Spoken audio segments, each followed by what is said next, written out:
It usually happens when you get up quickly. You get up and, oh boy, you spasm up.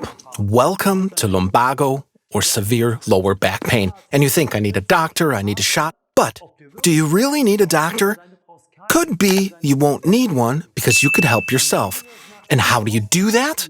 What's important to know? Well, I'll show you in a minute. Let's talk about how lumbago happens in the first place. Guess what? It's about sitting again. It's the same old story. Too much sitting and nothing to compensate for that. We sit and the hip flexor becomes shorter, a muscle that runs along your groins. One part of it reaches into your pelvis to the iliac bone, and the other part goes to your lumbar spine, and this muscle contracts, shortens, and when you stand up, it's being pulled forward because your muscle and fascia want to return to the sitting position. And that's why our back extensors pull backwards. That means stress in the front and in the back. And we see this when we apply osteopressure on these points, and they're extremely sensitive. And in this area, it's particularly tender in most people because we all sit too much, too long, when we sleep, for example, and never compensate for it. So now, imagine you bend over. You're doing some gardening, for example. You bend over all the way and bring the shortened muscle into this shortened position. And that means here in the front, everything feels just dandy because your hip flexor doesn't have to put up any work against this, and neither does your fascia.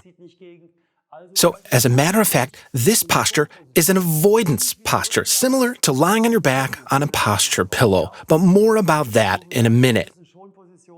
Now, picture this. You're doing your gardening, and everything in the front is short, and you're hungry.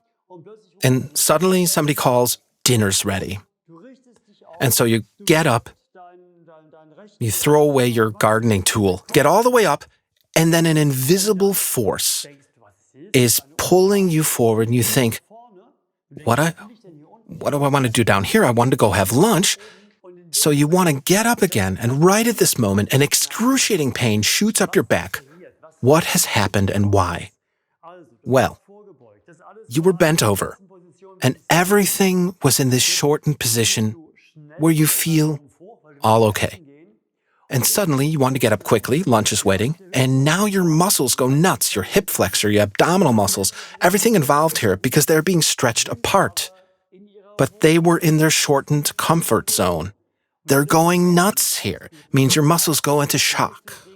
And this shock manifests itself in a counterflex, which again pulls you forward into a position this muscle wants to return to. But now it is on high alert.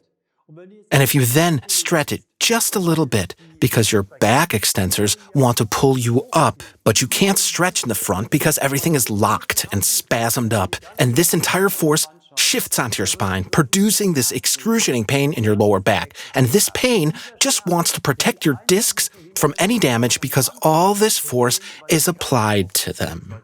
A pull in the front, a pull in the back that threatens your vertebral discs. And now your doctor gives you a shot, usually in the back. In the front would be better because this is where the cause sits, but it goes into the back. Everything is dissolved, relaxes, and things are improving. But there is a much better method. Doing the exercise we're about to show you very carefully, and then you'll see how to dissolve this blockage. And then you could still go to a doctor, should this not help, but it does with most people. Do the exercise for half an hour. Very carefully, and you can move around again with almost no problems, and you'll think, God, it's over, I survived, but from now on, you should know what to do. Because lower back pain and lumbago are so common, and so many people suffer from it, please share this video with as many people as you can. Why? Number one, for the explanation I'm giving, and number two, for the exercise that are coming up now. And still, even after all these explanations, you might wonder, well, an injection is simpler, done in a second, and I'm fine again. But please understand, the injection does nothing more than make your body numb to the warning signal your body sends. That's similar to you driving, and suddenly a warning light on your dashboard lights up, and you simply choose to ignore it, put it out of sight, put some tape on it so it becomes invisible. So please, do these 2 exercises, but carefully. I'm going to guide you, and please follow my instructions to the letter. Ina's here to help us. Imagine this, Ina. You have severe lower back pain and can hardly move. So restrict your movements, scoot up a little more, put your knees up, and slowly lie down on your back. That should normally work since your knees are up, and if that's not enough, pull them up a bit more. And now, here comes something interesting to know. If you put your legs on top of something like this is basically step position, and with lumbago, this gives you some relief. And why? 3 guesses, you already have the knowledge, because you're almost in a sitting position. And if you put your legs on a chair, then that's exactly like sitting, and that gives you support. But you shouldn't do that because you're not really helping, but making a bad situation even worse. Okay. So, create this angle.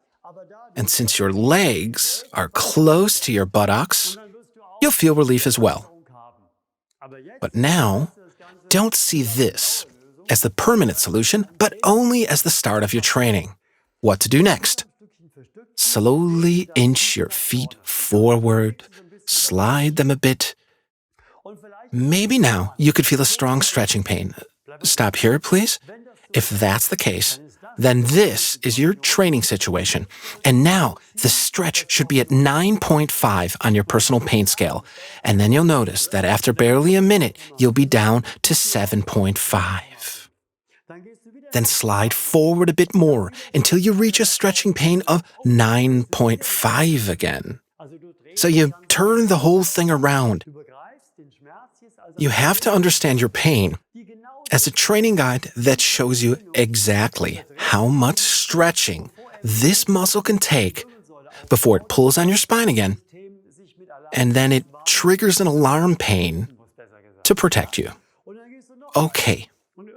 And keep doing this, and at some point, typically in one session, you can bring your legs down to the mat. If you can't achieve that in one session, stop and do something else in between and go at it again in the evening. If you could lie down like this, it may strain you in the back, but understand that the stretching pain is a defining line. If the stretching pain is a 7, no problem. 8 or 9, same thing. Only if it's severe enough to get you to muscle guard, then it's too much. And what do you do then? Well, at night, slide a rolled up towel underneath your knees, lie like this, and your sleep becomes your anti-lumbago training. However long this takes, a maximum of 2 days, usually in 1 day, often in one session, you just need confidence. Trust the explanation I gave you, because that also reduces your tensions. Because if you were thinking, what went wrong? Why does it hurt? That increases the tension as well. Stay calm. There's nothing you could do anyway. Stay calm. Listen to the instructions, and you might think, well, I've heard about this. This might help. But still, try it out on your own, because at the end of the day, it's your body that can tell you what's right for you and what's wrong. If your legs are down, turn around onto your stomach. That's perfectly okay. Lie flat on your stomach. It's about the same position. And maybe there's no stretch at all, or just a little bit. So you push yourself up, stop. Slowly rise up until you feel a stretching pain of 9.5. And if you're at 9.5, sorry, I misspoke. If you're under 9.5, strike that, please. I actually wanted to say, if it's under 8, push your upper body up a bit more to get to 9 or 9.5, and work your way up until you feel that's enough for 1 day. And you continue tomorrow. This is all about reducing the tension that exploded so suddenly to bring it down so you can move around the way you did before your lumbago. You can find more exercises of this sort on our channel. Check it out. Now, after freeing up the front, we now have to address the back, the reactive side. Ina, please turn around. And sit down. Exactly. Put your feet up, 90-degree angle, drop your knees to the side, and carefully lean your upper body forward, very carefully. Because of the lumbago, this part of your back will be tensed up, solid. But even a tensed-up situation can be dissolved if you give it a reason to. And what could that be? By slowly leaning into it, saying you can relax, no need to be tense anymore. And that means move millimeter by millimeter so that the pain you feel here stays at 9.5. And then you lean forward so that after maybe 3, 4, 5 minutes, you have arrived a good way farther forward. And we're going to show them. Move around carefully, back and forth a bit, loosen everything up.